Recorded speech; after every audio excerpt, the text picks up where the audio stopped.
Welcome back to Autoimmune Adventures. As we move to a new year, there's always this loud messaging that we receive that we need to reinvent ourselves in the coming year. We need to set some big goals, and we need to have the best year ever and push harder and be better. And when you live with chronic illness or autoimmune disease, that pressure can feel really overwhelming before the year even starts. And today's conversation is going to be about doing something a little bit different. We're going to talk about grounding our nervous systems and remembering that we are more than our diagnosis as we enter the new year from a place of safety instead of a place of force. And we are so glad to be joined by Christine Ruch. She is a holistic transformation guide who works with people navigating chronic illness through nervous system regulation, nourishment, and somatic practices. I am so excited to talk to you. I am into all of this, and I want to learn. So it feels to me like the perfect way to start to close out our old year, to step into the new one with a little bit more kindness to ourselves. So thank you so much for joining us, Christine. I am so excited to be here. This is going to be such a great conversation. Yes, we're excited to have you here. So, Christine, here's our first question. When people think about the new year, they're usually thinking about goals. So, versus that, why do you think that approach can actually backfire for people with chronic illness? Oh my gosh, so many reasons. I mean, talk about setting yourself up for failure. You know, it's just like really high bar. And I don't know, sometimes we're not fully resourced enough for the aspirations that we have. And we often, I think a lot of us I have this idea of greatness, which is amazing. That's like my work. It's like to bring everybody who works with me into their greatness. But I think if you don't have all the other things in place to set yourself up for success, then it can be like an overhype and kind of bring you some letdown and some disappointment. What do you guys think? I agree with that 100%. Yeah. It's kind of putting a lot of expectation on yourself. Yeah. And when you live with chronic illness, you don't know what your resources are going to be every day. So you have to be flexible because one day you're going to wake up feeling great and have some energy, and the next day you're going to wake up feeling miserable with some pain, and you don't know what you're going to have.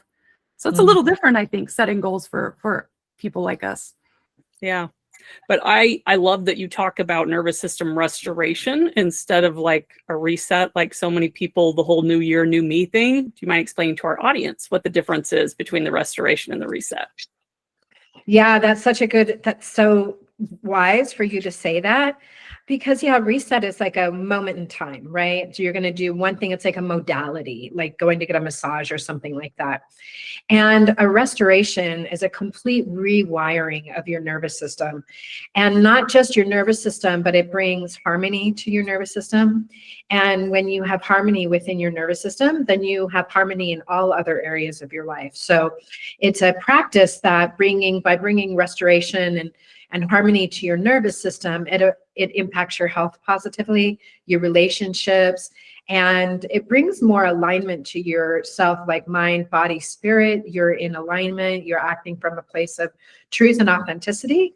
And so, it's a much deeper thing than just like a moment in time to just do a reset. I think, actually, I disagree. I don't even think that the nervous system works like that. I don't think that you can reset your nervous system. I think it's a process, especially when you have a chronic illness, because, we know all four of us are like experts at autoimmune disease, but there's so many different illnesses that have a dysregulated nervous system as the foundation. And I just don't think, I think it's a much deeper process than just like a quick button, like reset. It doesn't work like that. We wish, but it doesn't. No, not at all. No. So you've said that there's more to life than just your disease, and that really lands for us. That goes very much along with our philosophy. So why is that so important, especially on a nervous system level? Because, it's just like so much of our time, I think our culture kind of brings this into us as well. It's like we create an identity based upon our diagnosis. And then that identity, there's all sorts of like businesses that are willing to step in to like prop up your identity, right? And so it's just like, I don't think it's about that. I think like you can't create an identity around your diagnosis, and seeing yourself as whole and as not what your diagnosis is, but seeing yourself as a whole and complete person, I think is really foundational. It's like what your mindset is the most important part of the healing process, is to have the right mindset. Absolutely. Yeah. I completely agree. I know that you and I chatted before the interview, and we talked about how I spend a lot of time working on mindset practice with my students, but I feel like that's what our podcast is about, is getting your head wrapped around the kind of mindset that is going to allow you to thrive instead of drown. And as you said, the system just doesn't make a place for that. So I'm so grateful that you do. I want to ask you, what are some gentle ways that people can start to reconnect with who they are beyond their symptoms, even if they're still very much in the midst of trying to figure things out? Yeah, I love that question, because one of the things that struck me about what you said was this whole, we were talking about mindset, and yeah, of course, like what we think of ourselves is really important. But I want to talk about the wisdom of your body, right? Because a lot of our nervous system is in our body. It's in us, both within us and it's outside of us. And it's our sensing, feeling way in the world, but it also is within us. And it's everything that we hold in the world and everything that's ever happened to us. And so I like to work from a place of embodiment. So we go from your mind into the body. And because sometimes, your mind isn't always in service of your best interests. Your mind can mess you up really bad and lead you astray. And so I kind of like to say that like we're post knowledge. And because like there's knowledge, you can go online and find information about anything. But the body holds so much wisdom. And so I like to kind of transcend the idea of a mindset. Mindset's important because you got to start somewhere, right? But also hold space for this idea that we're going to shift it so that your mind isn't in service of your body, but your mind is in service of your body. And your body is actually the thing that's leading the way and not your mind. And I think that that's really great. A lot of times we live our whole life with our brain in charge and our body is just sort of like along for the ride. And so it's like finding your body and becoming more embodied in this practice of regulating your nervous system. I love that you say that, because I always think about, if I can just get out of this overthinking spiral and listen to what my body is telling me, then I'm going to do what's best for me. But if I am stuck in this spiral of what if, and if I'm always up in my intellectual space, then I don't pay attention to my body. And that's where autoimmune disease starts to come into effect. Because if we ignore our body for too long, it starts to get our attention in less than delightful ways. So thank you for that. Coming back to the body is very important. It's very important. It is. I was going to say, I think a very simple illustration of that is literally just the other night. I woke up in the middle of the night and out of nowhere, I was having anxiety. And at first, my first inclination was, oh, I'm having anxiety because I need to do this and I need to do that. But like you said, your brain is going to fool you sometimes, because my brain was telling me I needed to do all the things. And my body was like, you're tired, girl, go back to bed, And and I listened to my body. And by the time I woke up in the morning, that anxiety was completely gone. Like it was, I think you're right. I think sometimes our mind is not our friend when it comes to taking care of our body. Yeah, and I love that. This kind of goes back to even what Stacey asked me, actually, that I don't think I fully answered, but Becky, you did too. You kind of answered it for me, actually, in this idea of like creating a relationship with your body and recognizing that our body is actually talking to us all the time, right? Whether it's an anxiety in the middle of the night or whatever. And it's like not just about not ignoring your body, but learning to connect with it and listen to it all the time. And not just listen to it, but take aligned action. And then what's happening is when you start to take action, your body's talking to you. So what if you're not your disease? What if that doesn't exist at all? It's just this deeply dysregulated nervous system expressing itself as these a whole range. All four of us have a whole range of like bodily symptoms that express themselves as an autoimmune disease. But what if it's not that at all? It's just the way our body is expressing and telling us that, like, help me, help me. My nervous system is shot, And what if we can create a new relationship with our nervous system, not just with our nervous system, but with our body? And then that kind of creates this positive feedback loop. When you start trusting that your body is not failing you, but actually it's holding all of the wisdom that you need to thrive. Because a lot of times in autoimmune disease, like, we love to hate on our body. We feel like it's failing us. We feel like we're never, like, we're always hating on our body. And what if that's not true? Like, let's just pretend for a second it's just not true. And it's just a matter of like having a different relationship and a different paradigm and a different mindset around what it is that your body is trying to tell you. And then you create a positive feedback loop by making positive changes, by listening to your body and being like, oh, I'm trusting you. You're actually telling me something I need to know. And I'm going to go back to sleep, or whatever it is. But then that creates this positive feedback loop where your body starts to trust you, and then you start to trust your body, and then your body's like, oh God, she's listening finally. And then it gives you more hints, and then you become a better listener, and you become like, it's like learning a new language. You're like, oh, I think that's what that means. It doesn't mean that I'm a failure, but actually it means, whatever. I need to change what I'm eating, or I need to change any number of things. But I don't know. I think I love that. I mindset. love that so much, because we talk a lot about listening to our bodies on this podcast, a lot, because as you know, when you have a chronic illness, you have to listen to your body.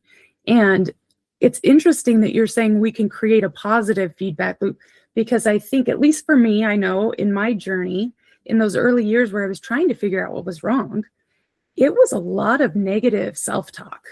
It was a lot of gaslighting from my doctors and to myself as well. And a lot of, I'm broken, I don't know what's wrong, everything's wrong, something is wrong, instead of saying, my body's trying to communicate something with me here. And, I think I went down the negative feedback pathway for a good number of years. And what do you know? I just kept getting sicker and sicker and sicker. Of course. So it's interesting when you say it's like learning another language. That is 100% true for me. I feel like I'm still in the process of learning how my body is communicating with me.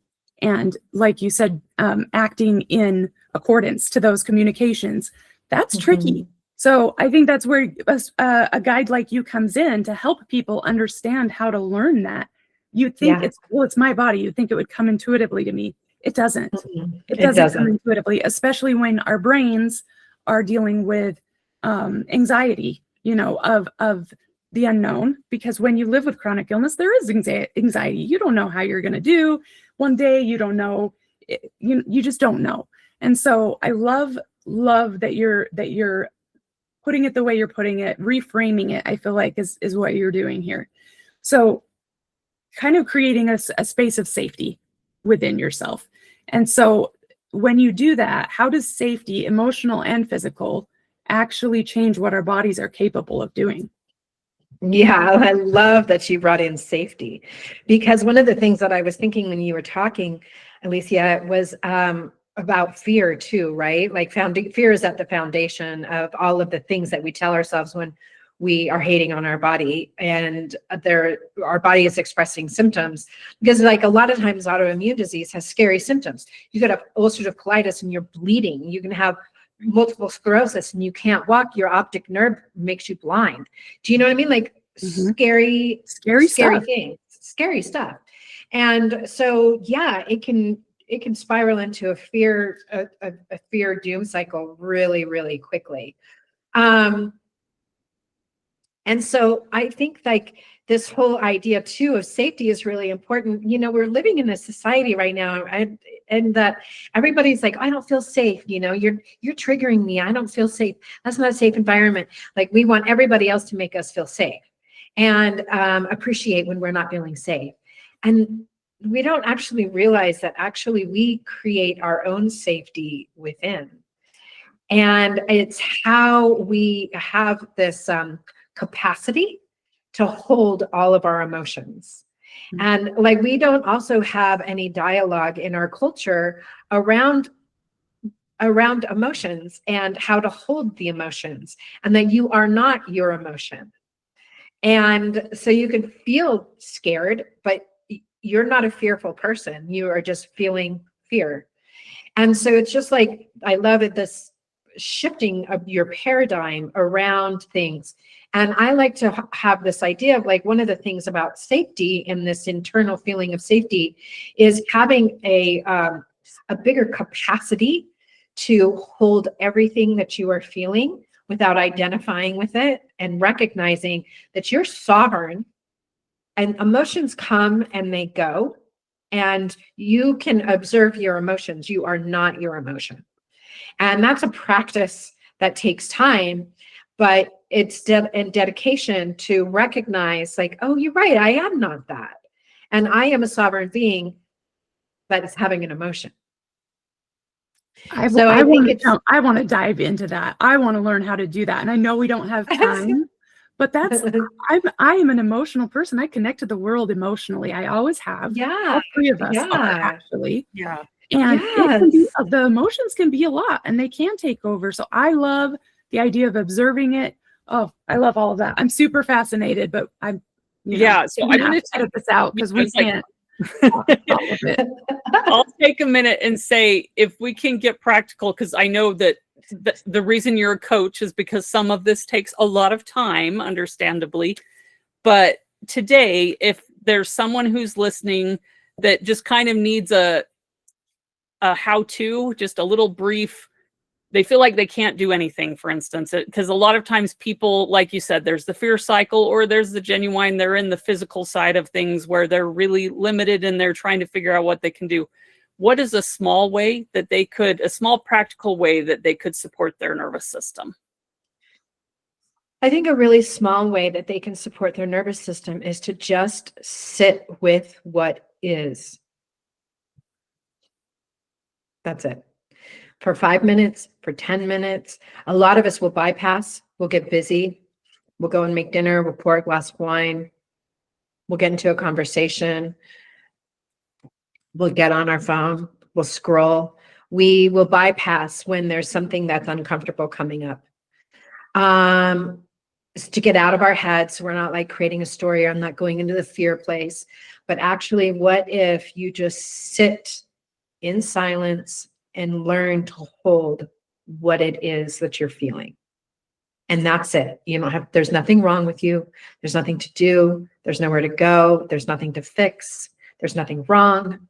Everything is perfect exactly the way it is. It's just a practice of holding it. And so if you can only hold it for 3 minutes, then that is huge. If you can hold it for 5 minutes, that's huge. And that's this idea of building capacity. And you become familiar with like the sensations of the emotions moving through your body, and they don't become frightening anymore. They don't become something that you have to bypass or ignore. And so I think just allowing yourself to feel whatever it is that you're feeling. And there's nothing wrong. You can feel rage. You can feel horrified. You can feel despair. You can feel anything it is. But just allow yourself to just feel all that you're feeling without acting from it, without identifying with it, without becoming it, without telling a story around it, without any of those things. Just holding whatever it is and just holding it. And that's it. You don't do anything else. So it starts out that simple, huh? Yeah. You just learn. It starts out that simple. I always am It is telling that myself, simple. like, feel your feelings. Just feel your feelings, you know, because emotions are just that. They're emotions. They come and go. They pass. They are not forever. And I think I remember reading somewhere that an emotion will last 90 seconds if you just sit with it, and then it will start to dissipate. Yeah. So that is a very practical. Anybody can do that. Anybody can stop. Anybody could do that. Anyone Just can stop do that. and sit in it. That's Yeah, it's just sit in it and sit in all of it all the time. And you slowly end up building capacity.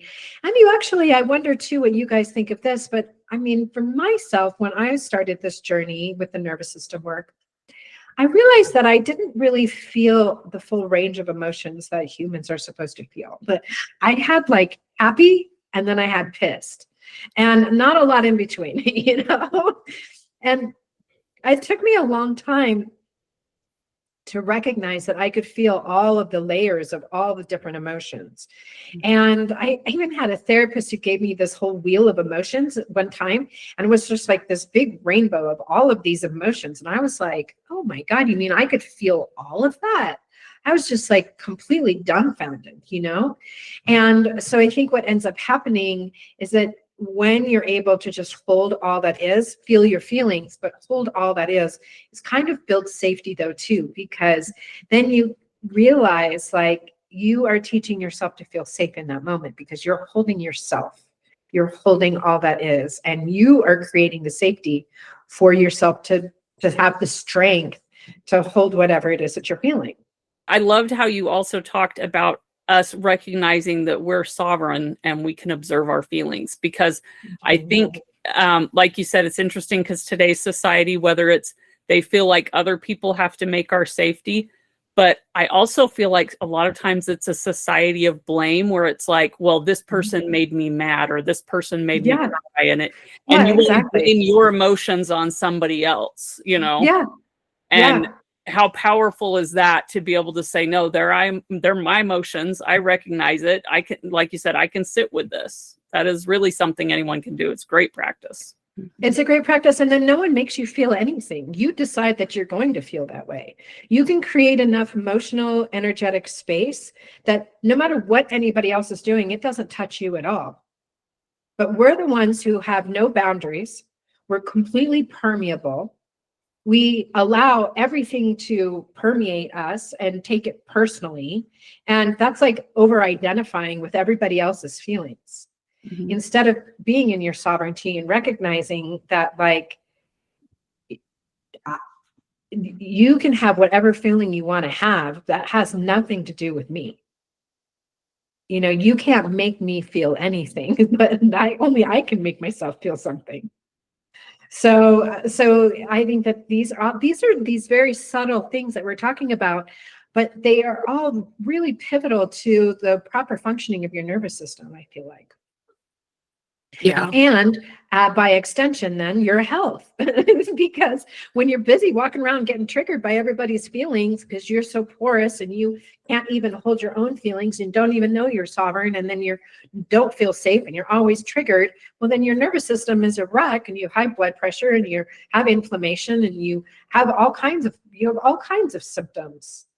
So, and people don't recognize that when they're in that state of being, that affects their health.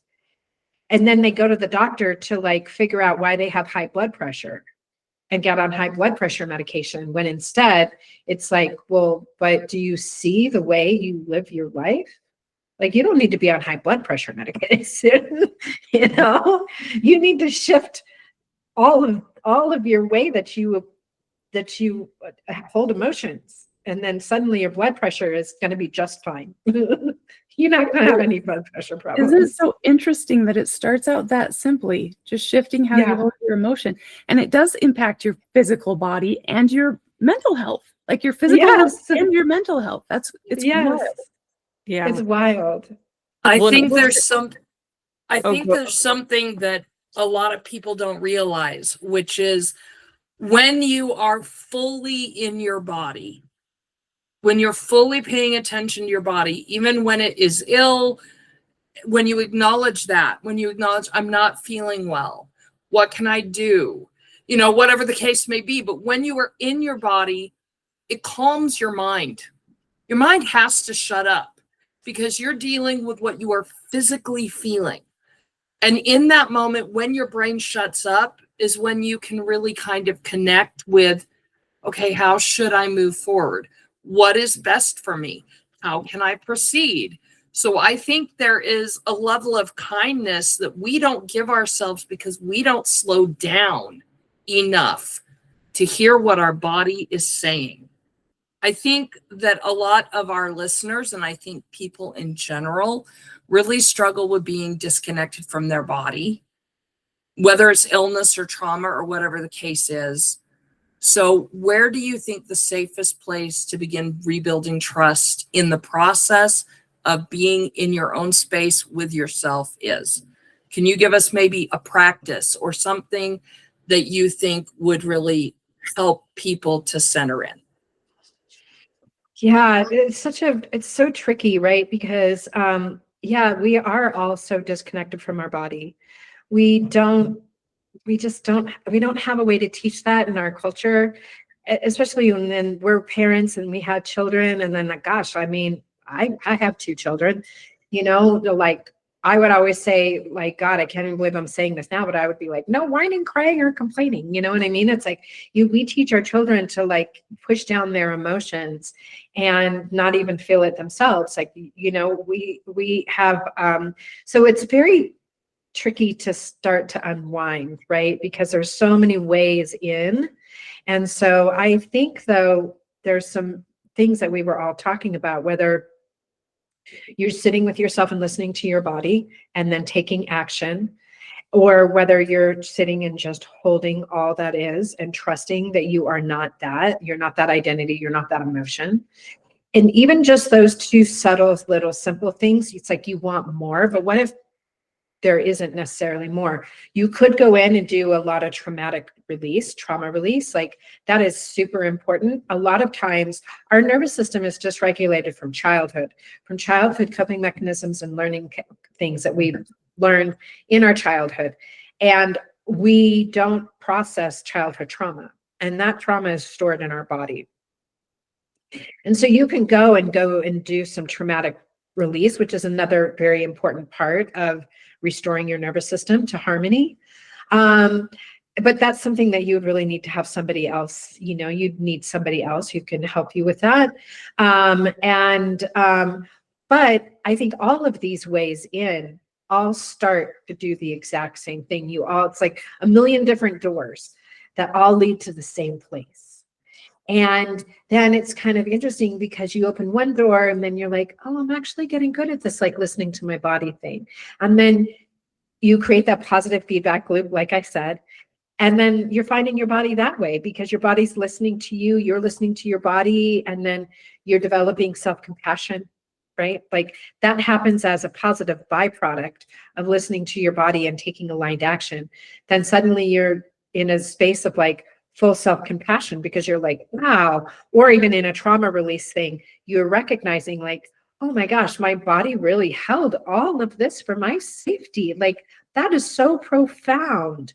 That is so mind-blowing, So I think, like any number of these things, I think it really depends on the person, because all four of us we all want, let's say, harmony in our nervous system, but all four of us could be called to a different way in, right? One of us could be like, oh, I had some shit go down when I was a kid. I really want to figure that out. And somebody else could just be like, I want to sit and hold all that is. I want to figure out that sovereign thing, right? Like, it doesn't really matter because everybody's really different. There's no rules necessarily. I think that the only rule, if you want to call it that, is just this commitment to yourself and committing to yourself and committing to your own self-worth. Like, you are worthy of this experience. You are worthy of this journey. And your health is depending on it. And not just your health, but your family, your community, your job. Like, everybody who's in your realm is counting on you to choose yourself first and figure out your own way in. But I love that. All doors lead to the same place. I I love think that that's too. great. I was going to say, do you mind sharing with our listeners your personal story? Because this is obviously, this journey has been very personal for you. Yeah, it's been very, very personal for me. Yeah, I was diagnosed with multiple sclerosis in 2006. And I started my health journey. I've only treated it naturally, thankfully. I've never taken any pharmaceuticals to treat it. Soon after my diagnosis, I already had a naturopath and was already doing some natural work. And so I had a food sensitivity test, and that was profound. And then I was diagnosed with celiac disease through that process. And then I did a food elimination diet, and that was so profound. And that changed everything. That like opened the door for me to be like, oh my God, this is huge. And then from there, I got a degree in holistic nutrition. And then I opened a natural food restaurant. I opened 3 businesses and had a business for 10 years in Boulder. And that was amazing. And I felt like I was crushing it. I mean, and I was, like, my business was a huge success. And I loved every second of that chapter, but I was a nervous wreck. I didn't even know, like, I kept my life in such a tight lockdown, right? Like, every single thing had to be so perfect. And I was hyper vigilant, and I was a hyperachiever, and everything was so intense. And I was like type A on overdrive, you know what I mean? And I thought I was winning. I thought I was thriving. And I thought I was living my best life, you know? And then it all came crashing down. And I dismantled my whole entire life. I closed all my businesses. I got a divorce. I sold everything I have. I sold my house, and I moved to Costa Rica. And but through that, though, was a lot of healing, and then learning this work, and then going into this work, and then found 2 healers. I don't know how far you guys get into the woo-woo stuff. I mean, for sure, the universe brought me 2 amazing healers. And I didn't even know that my nervous system was shot, to be honest with you. I still, my health was still great. It was just like everything else was like a wreck, you know what I mean? Mm-hmm. And because I still had such a tight grip on my life. But all of that is so constrictive and tight, and it's not expansion. It's nothing but just, you know, anger and tightness and fear. And it was just like such a mess. I was a ball of nerves. And so then I went through this incredible process, these healers, and they teach other healers this process, and so that they can spread the word, because more people need to know this, as Stacy, you know as well, because you teach this as well. And maybe you and I teach differently, because there's a lot of beautiful practices and a lot of beautiful ways to do it. But and then in so doing, then my health changed. Everything changed. Like for example, I had like chronic insomnia. I would say I had done absolutely everything under the sun to sleep a full night through. I couldn't figure it out for the life of me. And I had like the most perfect sleep hygiene ever. I had like a latex bed. I had no EMFs. I had like the perfect blackout things. And I had just like, and my whole family, like my whole orbit was about making mom sleep well, you know? And it was like, well, no wonder I didn't sleep. My nervous system was completely shot. Of course I didn't sleep, you know? But no one ever told me that. No one ever told me, well, you can't sleep because your nervous system is a complete disaster, you know? So, but as I went through all this work, and then likewise, like I had this story around all the things I couldn't eat because I had such a tight diet. And I had all these stories around how like perfect my diet was, but also how much stress is that to like keep this lock on your diet. Like it's like so vigilant. And now I have so much freedom. Like it's not about my diet. It was about my nervous system, but my nervous system was so chronically inflamed that it saw all of the food that I made, even if it was holistic natural food in my holistic natural food restaurant that was gluten-free, it still was pissed, you know what I mean? Mhm. And so, but then I told all these stories around the food. It was all the food, but no, it was never the food. It was my nervous system.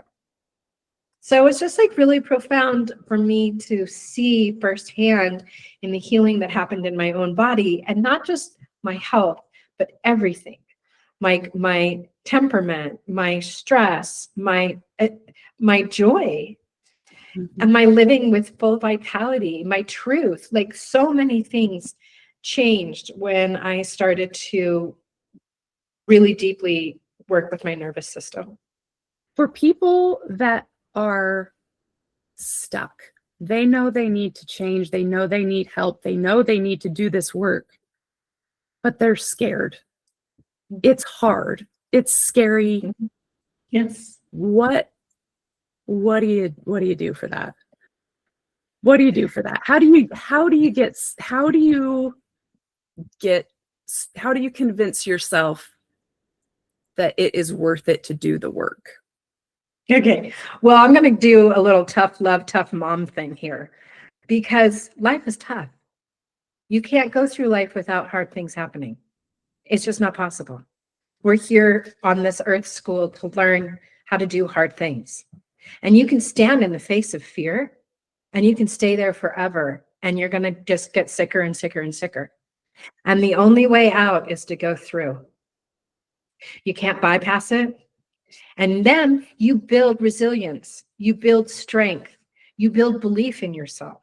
You build so much by actually committing to go and do the hard thing, do the scary thing. Because what's the worst that's going to happen? You die? You're not going to die. You're going to actually be better on the other side than you've ever imagined yourself. But you have to go through the hard stuff. You just have to. I mean, there's no way to sugarcoat it. There's no way to make it look pretty, because it isn't. But this is life, you know? How much do we keep ourselves so pampered and like back to this whole idea of like, you trigger me and I want everything to be easy, and we have a life built of convenience and we bypass difficult things, but life isn't supposed to be easy. Life is hard. So, but you know, then you don't have faith or trust in yourself. And if you don't have trust in yourself, well, then who cares, right? And so when you do the hard things, you develop trust in yourself, you develop resilience. There's so many gifts that come from doing the hard thing. And I think that that's just it. You just have to recognize, like, it's going to be hard, but I'm going to fucking do it because I owe it to myself to do it. Mm-hmm. I want a better life so badly. I'm going to do the hard thing. You just have to. I like to tell my kids, like, and I think maybe this applies, it's hard to change. It's hard to learn how to change. It's also hard to stay the same and live with the trauma or whatever it is that you've got. Pick your hard. Pick your hard. It's going to be this hard, or is it going to be this hard? Which one's it going to be? Because either way, it's going to be hard. And we can do hard things. We know. I have that on my wall. We can do hard things. We can do hard things. It really comes down to, it's a matter of pick your hard. Which hard's it going to be? Yeah. Okay. Yeah, there is no, and then especially if you get to the point where you have a chronic illness or you have an autoimmune disease, well, your body already picked the hard for you. Yeah, you are already in the hard. You know I love this whole conversation. This has been awesome. But what we want to make sure we give people the information that they need to connect with you as a coach. Yeah, so how can people do that? Yeah, you can come and find me, and you can find out more about my work and how I work. on my website, christineruch.com. And then I also have a Substack that's linked on my website that I write all about the healing path and all the different ways that we heal. And I'm still a chef at heart, so I have a lot of recipes on there, and conversation around food and alignment and resonance, and then I have stuff in there about plant medicine as well. I've done a lot of plant medicine, and I think that's another really powerful healing modality and nervous system reset. If somebody, while we're talking about all the ways in, if somebody's interested in like exploring that as an option or a modality. Yeah. I love it. Christine, we're so happy you came and joined us today. Thank you. We're happy you're here. If this conversation felt grounding to you, please take that with you into this new year. You don't need to push harder. You can start by feeling safer in your own body. Thank you for being here with us, where we could have this very important discussion. And we will see all of you in the new year. Remember that you are worthy of joy. Disease does not define your life. You do.